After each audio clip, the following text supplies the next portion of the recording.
종종 지혜로운 생각을 착각을 해요.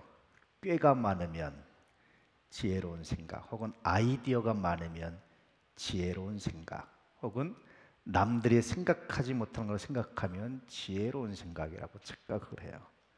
근데 적어도 본문에서는 그건 지혜로운 생각이 아닙니다. 성서 전체의 의미에서도 그것은 별로 그렇게 지혜로운 생각이 아니에요. 성서에서 말씀해주고 있는 지혜로운 생각의 전제는 뭡니까? 믿음의 분량대로. 믿음의 분량이 뭐죠? 하나님께서 각 사람에게 나누어 주신 믿음의 분량대로. 그래서 생각할 이상의 생각을 하는 것도 지혜가 아니고 생각할 이하의 생각을 하는 것도 지혜가 아니다라는 거예요. 내가 생각할 만큼만 넘치지도 않고 모자라지 않게 생각하는 것이 뭐냐? 그것이 믿음의 분량도라는 지혜로운 생각입니다. 그렇게 말해주고 있죠. 도대체 여러분 좀 더 구체적으로 말하면 지혜로운 생각이 뭘까요? 우리는 왜 지혜로운 생각을 해야 할까요? 지혜로운 생각을 하면 어떤 열매가 맺힐까요? 등등등 묵상할 것들이 참 많죠. 그래서 지혜로운 생각을 성서에서 찾아보니까 우리가 이렇게 말씀을 볼 수 있습니다. 그 다음에 보니까 시작. 우리에게 주신 은혜대로 받은 자가 각각 다르니 혹 예언이면 믿음의 분수대로, 혹 섬기는 일이면 섬기는 일로, 혹 가르치는 자면 가르치는 일로. 지혜로운 생각을 이야기하면서 그 다음에 보니까 은사에 대해서 이야기를 하고 있어요. 예언이면 믿음의 분수대로라는 게 뭡니까? 자기 생각을 넣지 마시오라는 거예요. 우리가 종종 하나님의 뜻을 이야기하면서 자기 생각을 포함시킬 때가 굉장히 많아요. 그런 실수할 때 참 많아요. 하나님의 음성을 듣고 하나님의 뜻을 듣고 하나님의 뜻을 깨달았다 하면서 사실은 자기 생각을 포함시키는 경우들이 굉장히 많아요. 그러지 마시오. 믿음의 분수대로 하시오. 하나님께 받은 생각 그만큼만 하시오. 더 이상 더 깊이 더 적게도 하지 마시오. 섬기는 일이면 섬기는 일로. 그것은 뭐죠? 섬기는 것을 끝내야 되는 거예요. 우린 종종 그렇게 말하죠. 야, 내가 너한테 준 게 얼만데, 내가 너한테 베푼 게 얼만데, 내가 너한테 해준 게 얼만데. 이것은 믿음의 분량대로 한 지혜로운 생각이 아니에요. 마땅히 생각할 생각 그 이상의 생각이라고 말씀해 주고 있는 거예요. 섬기면 그것으로 끝. 내가 하나님께 드린 것으로, 내가 하나님 말씀에 순종한 것으로 끝났습니다. 끝내야 되는 거죠. 이게 쉽진 않아요. 부모가 자녀를 키우면서도 간혹 가다가 이렇게 얘기 들으면 본전 생각나시죠? 야, 내가 지를 어떻게 키웠는데, 야, 내가 어떻게 했는데, 그런 생각하죠. 지난번에 하던 말씀, 얼마 전에 말씀드린 것 같은데, 제가 어릴 때부터 전도사 때부터 신방을 많이 다녔어요. 노인 권사님들을 모시고. 얼마나 재밌는지 몰라요. 근데 이분들이 하시는 말씀 중에 가슴에 팍 꽂히는 게 있어요. 아들을 장가 보내서 살다 보면 처음엔 며느리한테 서운해해요. 나중에 보면요, 아들이 며느리 편 들거든요. 이제는. 그럼 아들한테 서운해요. 그럼 아들한테 서운하면요, 그걸 못 견디세요. 며느리한테 서운한 건 참아요. 내 자식이 아니다 그렇게 생각하시는지 참아요. 근데 아들한테 서운한 건 못 견디세요. 내가 지를 어떻게 키웠는데 그러시잖아요. 우리 사람이 다 그래요, 사실은. 그래서 지혜롭게 믿음의 분량대로 생각하는 게 결코 쉽진 않아요. 근데도 그러라고 말씀하십니다. 섬겼으면 거기서 끝, 줬으면 거기서 끝. 내가 하나님 말씀에 순종한 것으로 끝 해야지. 더 이상 생각하면 마땅히 생각할 그 이상의 생각이 된다는 거예요. 누굴 도왔으면 거기서 끝, 나머지는 하나님께. 할렐루야. 따라서 해보실래요? 나머지는 하나님께. 예, 그게 우리가 생각해야 될 믿음의 분량대로 한 지혜로운 생각이라고 말씀해주고 있죠. 그뿐입니까? 가르치는 자면 가르치는 일로. 가르침이 간섭이 되면 곤란해요. 후배들이 와서 뭘 상담을 하면 제가 늘 하는 얘기가 있습니다. 이건 내 의견이야. 내 의견대로 따라줘도 고맙고 안 따라줘도 돼. 자유를 줍니다. 실제로 안 따라도 제가 준 자유니까 하나의 아이디어를 얻고 하나의 생각을 얻고 도움받으려고 온 거지, 내가 시키는 대로 너 이렇게 라고 말하고 상담을 한다면, 권면을 한다면 그건 생각할 그 이상의 생각이에요. 항상 내가 얘기하는 건 이 정도 참고만 해. 나머진 네 생각대로 해. 해도 고맙고 안 해도 고마워. 가르치는 자가 더 이상 나가면 안 돼요. 그냥 가르치는 일로 끝나야 되는 거예요. 거기서 끝나야지 간섭함이 되지 않도록 하라는 것이 굉장히 중요한, 생각할 그 이상의 생각하지 않는 거예요. 믿음의 분량대로 지혜로운 생각이에요. 왜냐하면 내가 누군가의 무엇인가 가르칠 수 있었다는 것 자체가 하나님 댁에 계신 은사란 말이에요. 거기서 끝나야지 그 은사 이상을 하려고 하면 반드시 문제가 된다라고 말씀하고 있는 거죠. 그 다음 볼까요? 혹 의로하는 자면 의로하는 일로, 구제하는 자는 성실함으로, 다스리는 자는 부지런함으로, 긍휼을 베푸는 자는 즐거움으로 할 것이니라. 의로, 그보다 더 이상 깊숙이 개입하지 말아야 되는 거예요. 의로하다가 문제가 되는 경우가 굉장히 많아요. 의로는 의로에서 끝나는 거예요. 제가 얼마 전에 어떤 분하고 얘기를 했는데 굉장히 아픈 과정을 지내오셨어요. 그 아플 때 사람들이 하는 게 위로가 되던가요? 위로 하나도 안 돼요. 아무 말 안 하는 게 위로입니다. 그러더라고요. 우리가 어설프게 위로하지 않는 것도 참, 이것도 우리가 생각해야 되는 지혜로운 생각이 아닐까. 그냥 옆에 있어주는 것, 아무 말 안 해주고 함께 있어주는 것만으로도 족할 때가 있는데, 우리는 뭔가 얘기해주고 싶죠. 특히 목사들이 그런 실수 자주 해요. 저도 그렇고 뭔가 얘기해주고 싶어 해야만 한다고 생각을 하는 거예요. 의로 하는 일은 의로 하는 일로 끝나야지 더 이상 깊숙이 개입하면 생각할 그 이상의 생각이 된다라고 말씀하죠. 그 다음에 뭡니까? 구제하는 자는 성실함으로. 여러분, 구제와 선교는 중단되지 말아야 되는 거예요. 약속한 기간은 정확히 지켜야 되는 거예요. 우리는 작은 돈이고 큰 거 아니라서 하다가 뭐 중단하면 그만이지, 없으면 그만이지 하지만, 받는 사람은요 그것 가지고 계획을 해요. 지출 계획을. 정말 소중한 겁니다. 그래서 성실함으로, 성실함이란 건 뭐냐면 상황과 관계없이 비가 오나 눈이 오나 이러든지 저러든지 그 일은 끝마칠 수 있어야 된다라는 거예요. 자기 상황에 따라서 변동시키면 그것은 하나님 주시는 믿음의 분량대로 한 지혜로운 생각이 아니었다라는 거예요.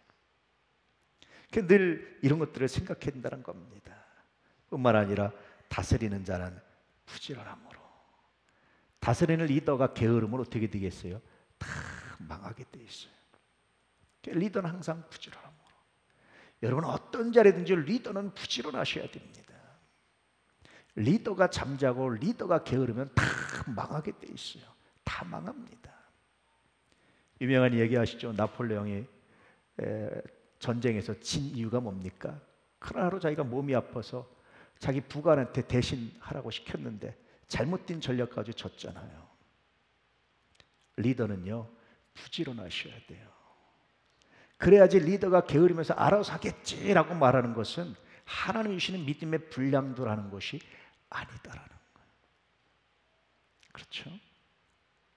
뿐만 아니라 긍휼을 베푸는 자는 즐거움으로 하라는 거예요. 즐거움을 잃어버린 긍휼은 그때부터 뭐가 되죠? 부담이 되잖아요. 그래서 이런 것들이 뭡니까? 믿음의 분량대로 하는 지혜로운 생각입니다.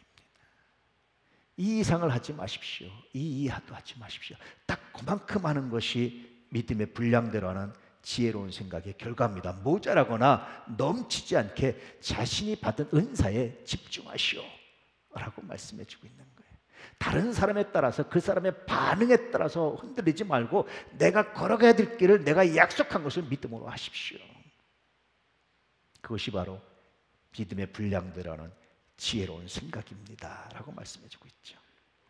뿐만 아니라 14절부터 보면 이렇게 기록되어 있습니다. 함께 읽어보시죠. 너희를 박해하는 자를 축복하라. 축복하고 저주하지 말라. 즐거워하는 자들과 함께 즐거워하고 우는 자들과 함께 울라. 그렇게 말씀해 주고 있어요. 박해하는 자들 원수 갚아야지 라고 말하는 것은 믿음의 분량을 지나치는 거예요. 생각할 그 이상의 생각을 하는 겁니다. 왜 그렇습니까? 원수 갚는 것은 누구한테 있어요? 하나님께서 대신 갚아주신대요. 그저 우리가 할 일은 축복하고, 그저 내가 할 수 있는 만큼 도와주고, 이것이 우리가 할 일이라고 말씀하세요. 그럼 나머지는 하나님이 하십니다 라는 것이 성서의 가르침입니다. 그래서 그것이 믿음의 분량대로 하는 지혜로운 생각이 돼요. 그뿐입니까? 즐거워하는 자들과 함께 즐거워하고. 굉장히 놀랍죠. 다른 사람이 잘 되는 것을 시기하지 말라는 거예요. 질투하지 말라는 거예요. 마음껏 축복해 주는 것, 이것이 여러분 믿음의 분량대로 하는 지혜로운 생각입니다. 축복할 때는 마음껏, 집 사면 마음껏, 자녀가 잘 되면 마음껏 온몸을 다해서 축복해 주는 것, 이것이 하나님이 우리에게 주시는 믿음의 분량대로 하는 지혜로운 생각입니다.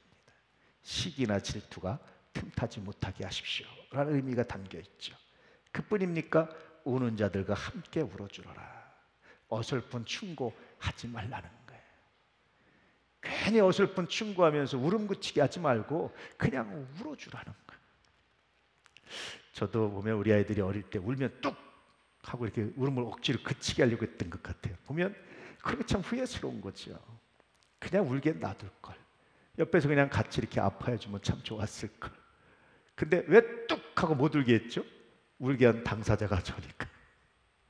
아마 그랬던 것 같아요. 그냥 울면 같이 옆에서 울어주는 것이지, 억지로 울음 그치게 하고 억지로 못하게 하지 말고, 아니면 어설픈 충고하지 말고 그냥 같이 울어주는 것으로, 그것으로 족하다라는 거죠. 이것이 믿음의 분량대로 하는 지혜로운 생각의 결과라고 말하면서 14절부터 15절까지 말씀하고 있는 거예요. 관계에 대한 가르침이죠. 그런가 하면 또 이렇게 말씀해 주고 싶습니다. 시작. 모든 믿는 자에게 줄 것을 주되, 조세받을 자에게 조세를 바치고, 관세를 받을 자에게 관세를 바치고, 두려워할 자를 두려워하며 존경할 자를 존경하십시오. 이게 믿음의 분량대로는 지혜로운 생각이라는 거예요. 작년부터 우리 목회자들도 세금을 냅니다. 생전 안 해보던 일을 하고 있어요. 물론 다른 건 냈어요. 근데 사례비에 대한 세금을 안 내본 거죠. 뭐 차를 사도 세금을 내고 다른 건 다 내죠. 그래서 이걸 처음에 고민했어요. 어떻게 해야 되나 고민하다가 제가 재정부한테 그런 얘기를 했어요. 나한테 지출한 건 몽땅 다 우리를 맡은 세무사한테 주시오. 세금은 제가 내는 거거든요. 세무사한테 주시오. 뭐 세금 좀 더 낸다고 망하는 거 아니고, 덜 낸다고 더 잘 사는 거 아니고, 세금에 꺼리낌이 없어야 되겠다 싶어서 다 주십시오, 모든 것. 그리고 세무사가 법적으로 처리할 수 있도록 완벽하게 흠이 없도록 하십시오. 그렇게 제가 부탁을 했어요. 왜냐하면 생각해 보니까 거기서 편법을 가지고 거기서 절세를 이야기하는 것은 이건 정말 목사답지 않다, 부끄럽다라는 생각이 들었어요. 하나님이 내게 주신 믿음의 분량을 넘어서는 것이다. 이것은 마땅히 생각할 그 이상의 생각이다. 하지 말아야 될 생각이기도 하고요. 말씀은 참 재밌잖아요. 줄 것을 주십시오. 조세 받을 자에겐 조세를, 관세 받을 자에겐 관세를, 두려워할 자는 두려워하고 존경할 자는 존경하는 거, 이게 하나님 주시는 믿음의 분량대로 지혜로운 생각이지, 존경할 자도 없고 두려워할 자도 없고 다른 것은 이건 지혜롭지 않습니다.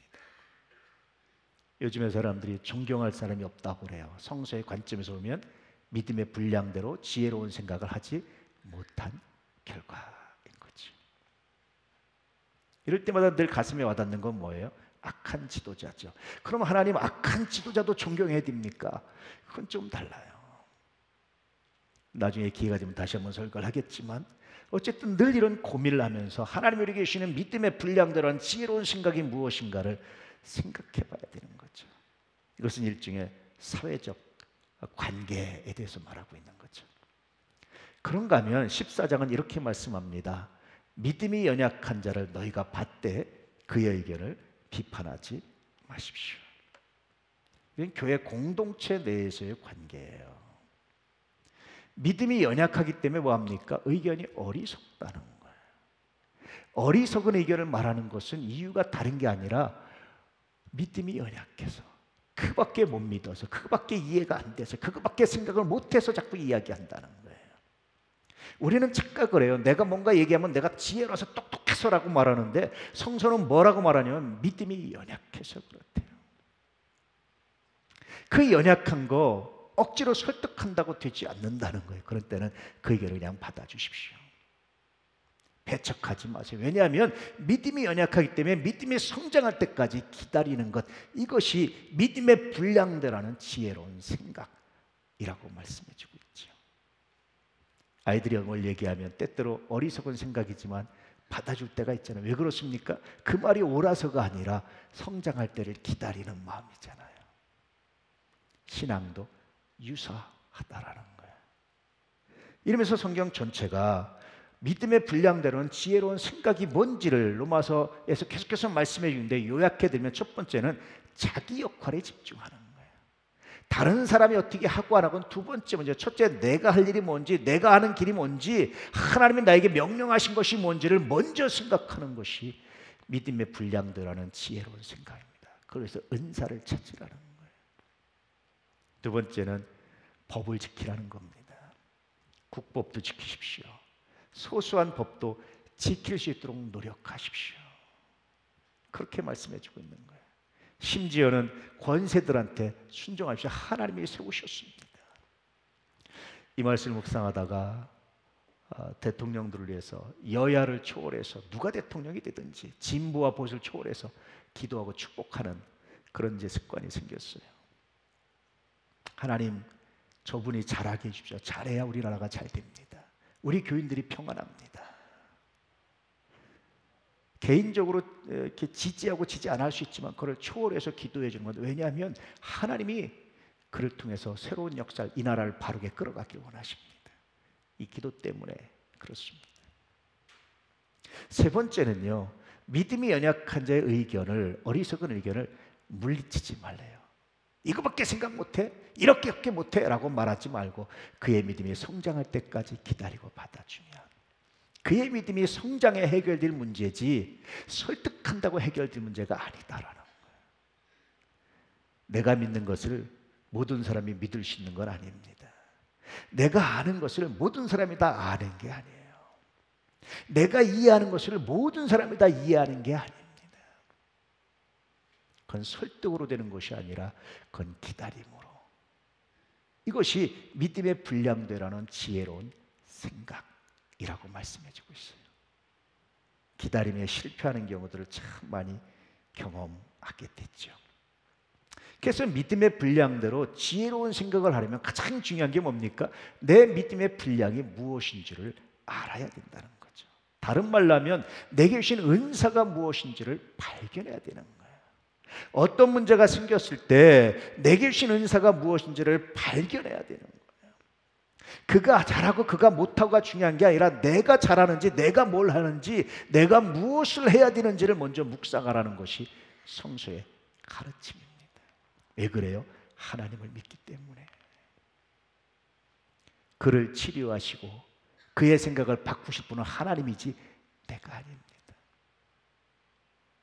그의 생각을 교정하실 분은 하나님이지 내가 아닙니다. 혹시 내 말을 듣고 그의 생각을 바꿨다면 하나님이 그를 통해서 역사하신 하나님의 은혜입니다. 종종 목회하다가 아주 지쳐 있는 그런 분들을 만나요. 그래서 저한테 상담을 해요. 아, 난 목회 그만둘려나 봐요. 여러분들이 그런 얘기를 하세요. 왜요? 아, 내가 아무리 설교해도 교인들이 안 바뀌어요. 그럼 제가 꼭 한마디 합니다. 교인들 바꾸지 말고 네가 바꿔봐. 제가 경험해 보니까 그래요. 내가 나 바꾸기도 어려운데, 나도 내가 이렇게 변하는 게 어려운데, 그렇잖아요. 그런데 만약에 누군가 설교 듣고 변했다면 그건 내가 설교를 잘해서가 아니에요. 하나님의 성령이 그에게 감동을 주셨기 때문에. 종종 집사람하고 의견이 나눠질 때가 있어요. 그때 제가 속으로 탄식하면서 기도해요. 하나님, 내가 이제까지 30년 가까이를 같이 산 집사람도 내가 이렇게 설득을 못하는데 내가 누구를 설득하겠습니까? 누군가 누군가 설교를 듣고 감동했다면 그것은 온전히 하나님의 성령의 역사지 내가 아닌 것을 제가 고백합니다. 다시 한번 깨닫게 해주셔서 정말 감사합니다. 아이들하고 토론할 때도 종종 제가 그런 고백을 해요. 내 아이도 내가 이렇게 설득시키기 어려운데 하물며 누가 나한테 설득당하겠습니까? 혹시 누군가 감동했다면 하나님 당신 주신 선물인 것을 내가 진실로 고백합니다. 그래요, 여러분. 하나님이 하시는 거예요. 하나님의 은혜입니다. 성령의 감동하심입니다. 그래서 저는 오늘 말씀을 보면서 묵상하면서 하나 확실하게 고백하는 것은 뭐냐면 믿음의 분량대로라는 지혜로운 생각이 뭐냐, 이건 성령의 감동하심에 맡기고 하나님의 간섭하심에 맡기고 하나님의 개입하심에 맡기는 거예요. 단지 내가 내 일을 할 뿐 나머지는 하나님이 하십니다. 내게 주신 은혜가 헛되지 않아서 내가 이 일을 할 뿐, 그것도 은혜로 할 뿐, 나머지는 하나님 당신이 하시는 겁니다. 당신께 맡깁니다. 철저한 위임이 일어나지 않으면, 하나님께 맡김이 일어나지 않으면 믿음의 분량대로는 지혜로운 생각은 불가능해요. 간섭하고 싶죠. 마음이 안 놓이죠. 안 될 것 같죠. 이래야 될 것 같죠. 근데 그 순간 절제하는 거예요. 왜냐하면 내가 하나님을 믿습니다. 이 일의 주관자가 내가 아니라 하나님이심을 믿습니다. 나는 염려 하나 아무것도 바꿀 수 없지만 하나님은 바꿀 수 있음을 내가 믿습니다. 내 생각이 옳다면 그 생각대로 바꾸실 것이고, 내 생각에 틀리면 하나님 생각대로 다르게 바꿔 가실 겁니다. 어떻게 바꾸시든 나는 하나님을 믿고 찬양합니다. 저는 그런 고백을 해요. 그래서 여러분, 믿음의 분량대로 지혜롭게 생각하라는 말씀의 배경은 철저한 신앙 고백이에요. 하나님이 간섭하시고 하나님이 개입하시고 하나님이 만들어 가실 것을 내가 믿습니다. 그때까지 기다리겠습니다. 기다리면서 뭐 합니까? 준비하겠습니다. 하나님이 그 일을 이루셨을 때, 하나님이 그것을 바꾸셨을 때 내가 어떻게 그 일을 감당해야 될지 내가 준비하기 원합니다. 기도하며 준비하며 기다리며. 오늘 말씀 안에는 이런 가르침들이 녹아져 있습니다. 다시 한번 읽어볼까요? 내게 주신 은혜로 말미암아 너희 각 사람에게 말하노니 마땅히 생각할 그 이상의 생각을 품지 말고 오직 하나님께서 각 사람에게 나눠주신 믿음의 분량대로 지혜롭게 생각하라. 최근에 교회성장연구소에서 한국교회 교인들을 대상으로 설문조사를 했어요. 한국교회가 가장 시급하게 가장 중요한 과제가 뭐라고 생각하느냐라고 말하니까 성도님들 여러분들이 하신 대답입니다. 첫 번째는 교회 다움을 회복해야 됩니다. 두 번째는 목사 다움을 회복해야 됩니다. 세 번째는 성도 다움을 회복해야 됩니다. 우리가 다 교회답지 못하고 목사답지 못하고 성도답지 못합니다. 이 기사를 읽는데 얼마나 가슴이 찔리든지요. 그렇죠? 공자도 그런 말 했죠. 가정이, 나라가 잘 되려면 임금은 임금답고 아버지는 아버지답고 어머니는 어머니답고 자녀는 자녀답고 뭐 이런 얘기를 하잖아요. 다워야 된다는 거예요. 그 다움이 뭘까를 생각해 보세요. 뭐가 다움일까? 뭐가 목사다운 건가? 뭐가 성도다운 건가? 뭐가 교회다운 건가? 막 묵상을 해보았어요. 근데 또 하나 발견할 수 있는 것은 오늘 말씀이었어요. 하나님이 주신 믿음의 분량대로 지혜로운 생각이 첫 번째 단계일 수 있겠다. 항상 우리가 그 이상의 생각을 하면서 스트레스 받고 힘들어할 때가 얼마나 많은지, 내일 일을 모르는데도 내일에 대한 염려에 사로잡힌다면 그 이상의 생각입니다. 내가 그 사건을 다 모르는데 마치 그 사건을 다 알고 판단하려고 한다면 그 이상의 생각이 돼요. 내가 아는 건 이 정도입니다. 나머지는 하나님이 알아서 하세요. 내가 아는 이 정도, 내가 100% 진실하고 장담할 수 없습니다. 나머지 하나님께 맡깁니다. 철저한 위임이, 하나님께 맡김이 일어나야 된다라고 말씀해 주고 있는 거예요. 믿음의 분량을 점검해 볼 수 있기를 축복합니다. 자신의 은사를 한번 점검해 보시길 축복해요. 은사를 발견하는 가장 좋은 방법이 뭔지 아세요? 여러분, 불만이 제일 많은 곳에 자신의 은사가 있어요. 왜냐하면 보이니까 불만을 가져요. 남들이 생각하지 못한 걸 생각하니까 불만이 생겨요. 그래서 저도 항상 내가 불만이 제일 많은 곳에 내 은사가 있다고 확신합니다. 이제 그 불만을 내가 말로 표현하는 것이 아니라 그 불만을 해소해서 내가 할 일이 무엇인지를 이제 집중하기 시작하는 거예요. 내가 할 일은 뭘까? 하나님, 내 눈에 보이는 이 문제를 위해서 왜 그는 이렇게 못하고 왜 내 일이 이렇게 못하고 왜 이 사람은 이렇게 못하는지를 말하기 이전에 하나님, 내가 할 일이 뭡니까? 내 역할에 집중하기 원합니다. 내게 주신 은사를 내가 새롭게 발견하기 원합니다.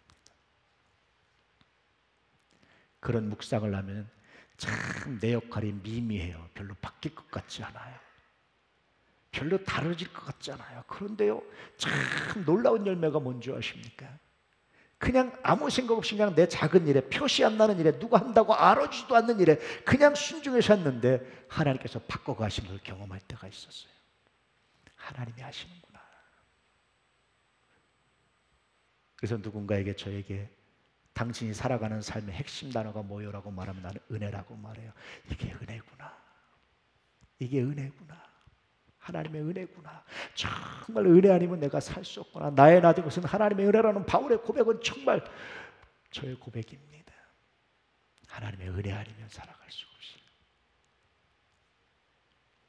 여러분, 가장 문제가 많이 보이는 곳에 여러분의 은사가 있음을 믿으시고 그 문제를 해결하기 위해서 내가 무엇을 해야 되는지, 어떻게 해야 되는지를 묵상해 볼 수 있기를 축복합니다. 남들 아무도 알아주지 않아요. 옆에 사람도 몰라요. 내가 그 일을 했는지 아무도 몰라요. 근데 누가 아십니까? 우리 하나님이 알고 계세요. 그리고 하나님이 그걸 받으시고 하나님이 역사하시고 치료하신 것을 보면서 감동이, 홀로 느끼는 이 감동이, 하나님의 살아계심이라는 고백이, 하나님의 찬양이 흘러나올 수밖에 없어요. 다른 사람한테 말도 못해. 왜 말 못합니까? 웃기지 마. 니까지 그거 했다 무슨 변하겠어. 말도 안 돼. 그들은 그렇게 말하는데 나는 나와 하나님과의 관계에서 분명히 고백하는 겁니다. 하나님이 이걸 들으시고 보셨다. 할렐루야.